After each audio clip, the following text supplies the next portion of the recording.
All these things are really hard, and they're nightmare thoughts when you get older. And this is what's happened to my life. I've come here, I've been happy, stress-free, enjoying my life. But then I've watched the world change around, and my friends get older. And I look in the mirror. You know who's getting old? I'm getting old. And retiring here in the Philippines has really changed my life. I have less stress. I have more joy. I have a beautiful young wife. But as I enter 2025, things have changed. I am not as stress-free as I used to be. I am not as happy as I used to be. And I have more worries and many concerns. It's almost turning into a nightmare. And let me tell you why. A lot of the good things that have happened to me since I've been here, and I got here back in February of 2022, you know, my health is better once I got here. I was exercising more. I was walking around. Life was much more enjoyable. Everything was new. Everything was an adventure. Everything was a journey. My stress level had dropped. And I attribute a lot of that stress to the lack of having to spend a lot of money. You know, the cost of living here has made it so enjoyable to live in the Philippines. I've been able to live a very comfortable Western style lifestyle here in the Philippines with much less money than I would have spent back home. Matter of fact, my cost of living here is probably equivalent to what I would be paying for rent back home. I live happily on $2,200 USD a month with my instant family. You know, I married Janet, the love of my life. I love Janet. Beautiful young girl. And she has a son. She is what they call a single mom when I met Janet. And having an instant family at the time was a lot of fun. And we did a lot of traveling. You know, we traveled and stayed up in Cebu. We traveled to Bohol. We traveled to Iloilo. We had a lot of traveling. All this was a lot of fun. It was adventurous. It was just a great time. A lot better than the life I had back in the States, where I was working, constantly working, where I was working 5 to 6 days every week, always hustling, always trying to make a living. You never had enough money when you lived in the States. You could always use more money. And that's what I was doing. And once I got here to the Philippines, money was not an issue anymore. I had plenty of money for the lifestyle I wanted here in the Philippines. And my marriage to Janet, it was a whole new life, a new family, and, you know, new people to be involved with, people who cared for me, people who I cared for. It was just a pleasure to be here in the Philippines. I was excited about my life. I was excited about the future. I learned how to drive a motorbike here, and which has been a blessing, man. I should have learned how to drive a motorcycle years ago. It's so much fun being on the road, 2 wheels. Yeah, we're not going that fast here. We're only going 40 or 50 kilometers an hour. But the enjoyment of being able to get on a bike, put the helmet on, and travel from here to the beach or the mountains. Go visit friends, go down and have a cup of coffee, drive up to Cebu. All these were a lot of fun. They were always an adventure, always something to look forward to. It occupied my time. Boredom was never an issue. Loneliness, once I met Janet, was never an issue. I remember the days when I first got here and I lived in Bohol, and I lived at Alona Beach area, and every day I would walk on the beach, but I was alone. I've told this story many times. Beautiful beach, took videos, sent it to my friends, and all my friends would have told me, Mike, you're living in paradise. And I was. I was 68 years old. I was happy. I was walking every day, the ocean, the beach, good food, and it was just a great way of life. But boredom and loneliness set in like it does for a lot of people, and I'm so glad I made the move to TUBEBUDDY, where I met Janet, where the boredom and the loneliness dissipated, and I've stayed active, and it's been a great life so far. So why am I calling it a nightmare now? Things have changed. Things have changed. As you get older, many things change. So why have things shifted? Why am I calling this a nightmare now? Because many things have changed. You know, as you get older, and, you know, I'm 70. Do you remember when you were a young man and your grandfather was 70? Or even your father was 70? What were they doing? My grandfather was sitting on a chair watching TV in his 70s. He was not active. He had a little bit of dementia. And he had a lot of issues. He had a loving wife that took care of him. He had children and grandchildren that took care of him. But he was not an active man. And I sit here now as I hit 70, and I see friends who are getting sick. I see friends who are passing. I see many people changing as they get older. And it seems like 70 is the number. Once you hit 70, a lot of health issues start coming up. And maybe it's because we're talking more. Maybe my group of friends have all gotten older together. And we're seeing that the health issues are becoming a little bit of a nightmare. What are you going to do if? What are you going to do if you have a stroke? What are you going to do if you have a heart attack? All these things are starting to play on my mind. Am I prepared? Are there things that I need to do that I haven't done yet to prepare for later in life? And these are nightmare issues that are keeping me up, keeping me from being stress-free. This has added on a brand new stress to my life. As you get older, are you prepared? Have you dotted all the I's, crossed all the T's? Do you have your will? Do you have, everything in order that you need to have in order? I'm going to say no, I don't. And I lay awake at night thinking, man, I better take care of these issues. But I get up in the morning and I start to think about it, and I sort of put it to the back of my mind. Nobody wants to think about death, the end of life.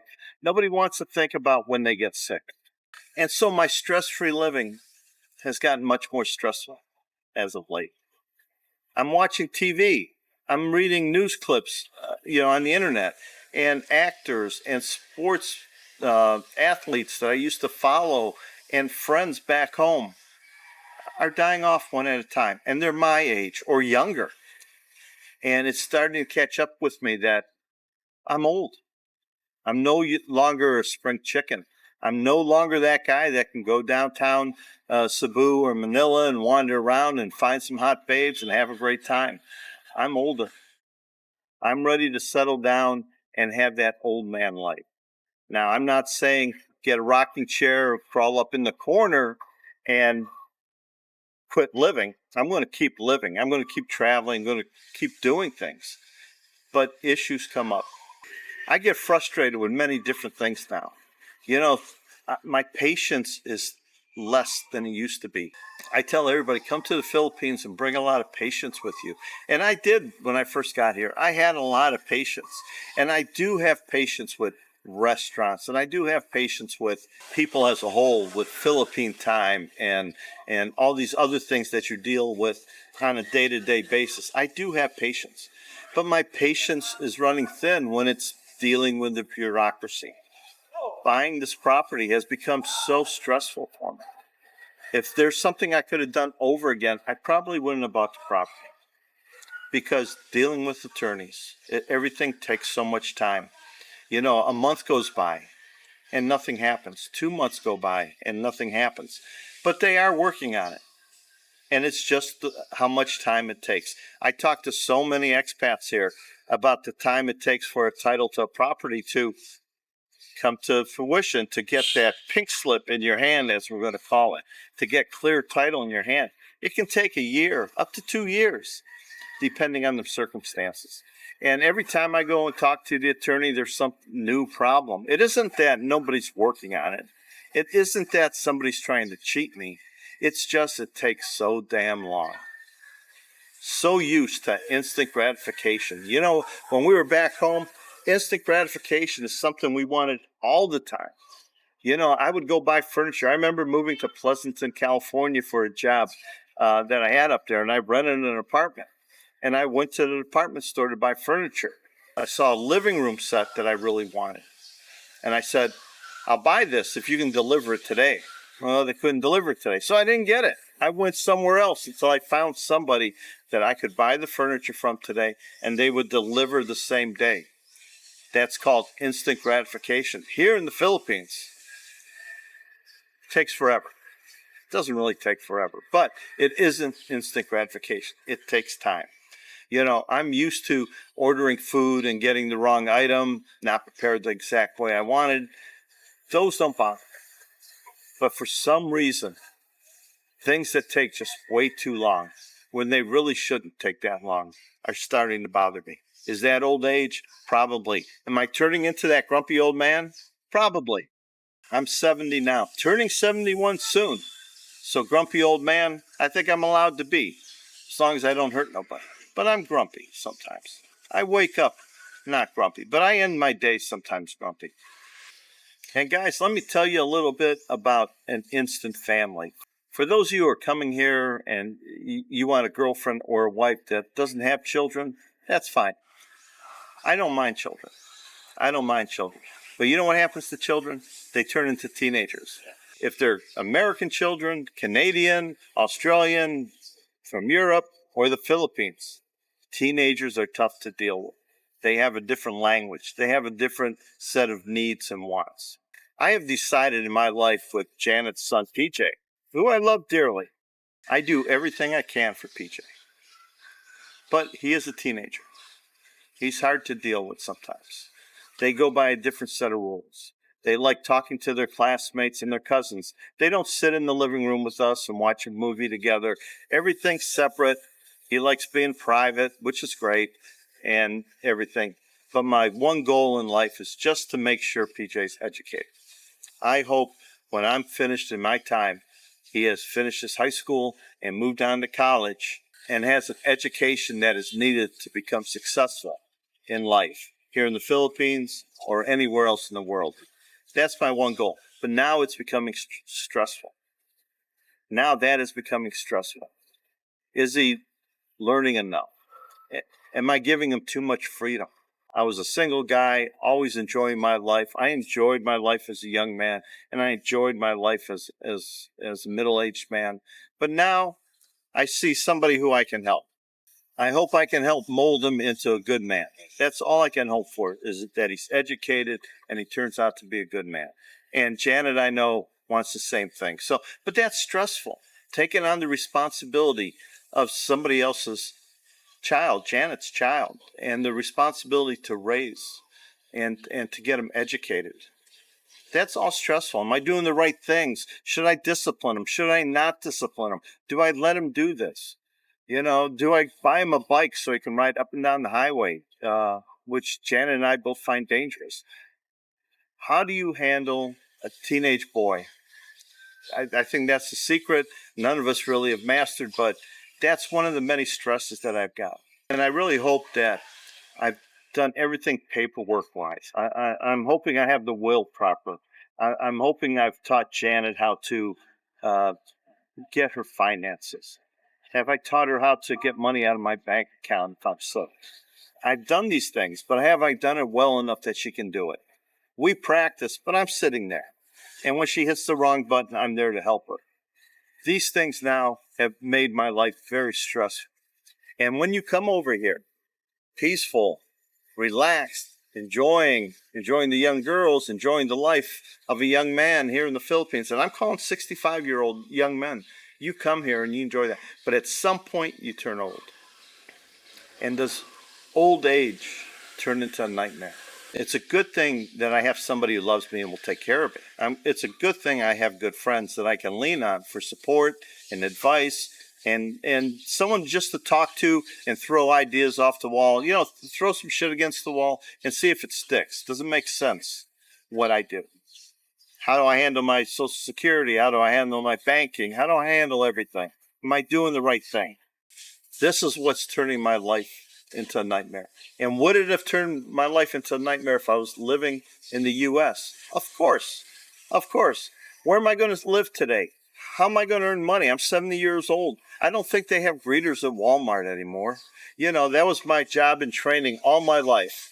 Welcome to Walmart. Welcome to Walmart. Now they have security guards who are checking your receipt at the door. So, would I have succeeded in America? The answer to that, financially, yes. I had plenty of money to live somewhere, plenty of money to enjoy my life. But what would my life have been being a single man at 70 in America? I was living in Las Vegas. Would it have been a walk to the card room every day at 10 or 11 o'clock in the morning to play poker for the day?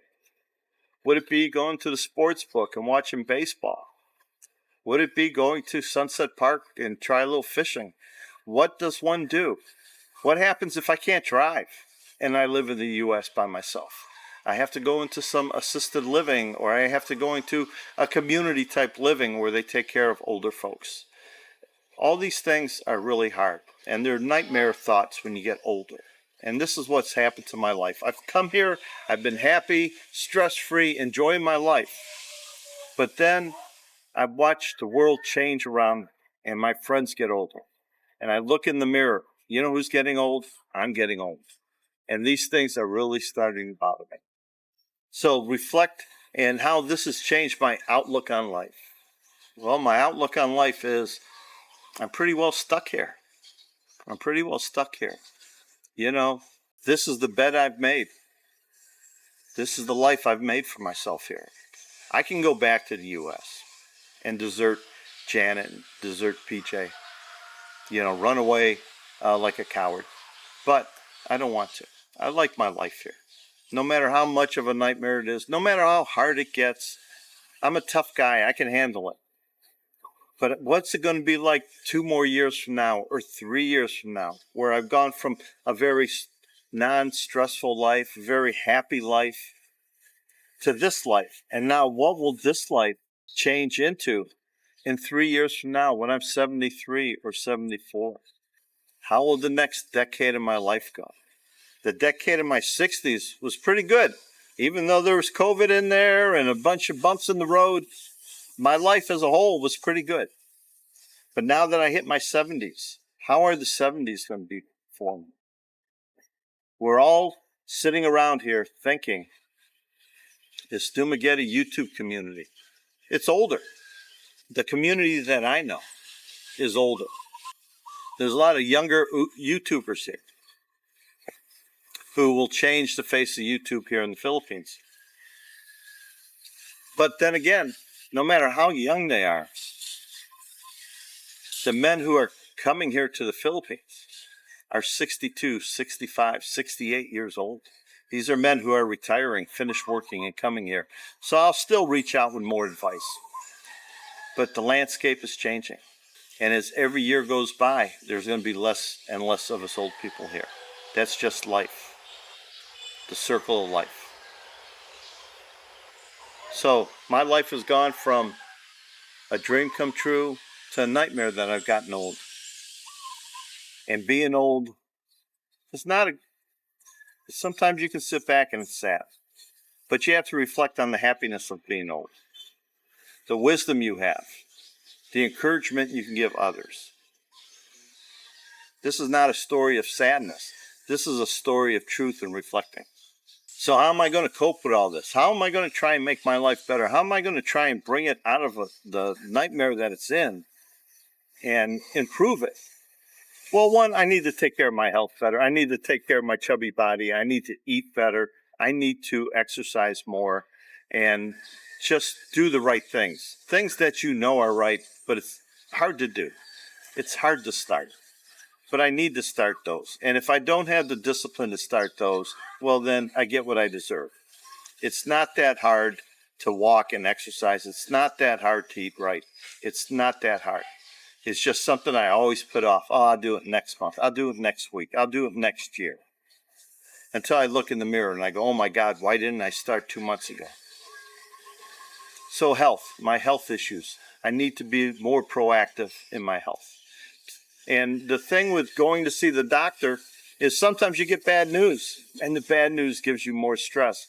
But you can't attack a problem or attack something that's physically wrong with you unless you go see a doctor and you get their advice and you get the diagnosis.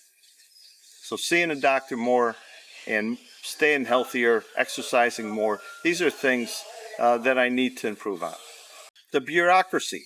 You know, I say it takes so long to do things. I need to gain patience again. And I need to just let Janet do it. I need to stop saying, hey, I'm the one that has to go to the bank. I need to stop being the one to go get the motorbikes registered. I need to stop being the one to go and pay the rent. I need Janet to handle all these. I need to share the responsibility. Delegate. Delegate the things that are stressful to me that I don't want to deal with, and let Janet and her sisters handle this problem. They're more than willing to help, and they will help. I need just to ask for it. So that's how I'm going to cope with the bureaucracy, how things take so long. When something is to be delivered, when it's here, it's here. I need to step back and just relax and not let that bother me. Maybe a little bit more meditation, maybe a little bit more walks where I can clear my head. I think the walking is the big issue on many points that will help me deal with all these problems. And finding this balance in family life. You know, I think what I just need to do is let PJ be a boy.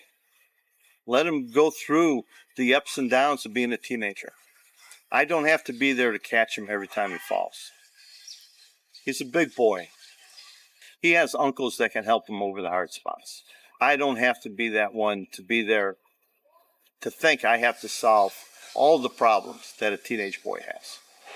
I just have to trust the process here in the Philippines of the family raising the son, Janet, her family, his teachers, his mentors, and let them handle the job. And I need to step back and be the support, but don't be the one who is totally responsible for everything. Let them handle that. I need to step back and relax. And as you come here to the Philippines and you're here and you're enjoying your life and you find someone you want to settle down with, and before you get too old, make sure you dot all the I's and cross the T's. Take care of your will. Take care of your bank account. And the one thing about the bank account, the simplest thing to do is, in case of your death, who can get into your bank account? Is it a brother, a sister? Is it your wife here in the Philippines? Contact your bank and make the arrangements. I don't know all the legal ramifications, what you have to do, but there's a lot of things that need to be done, because the last thing you want is something to happen to you and your wife is sitting there and has to just beg everybody else to help her because you didn't show her how to do it. You didn't introduce her to the family attorney. You didn't do everything you should have done to prepare her. Remember, if you're in an age gap relationship,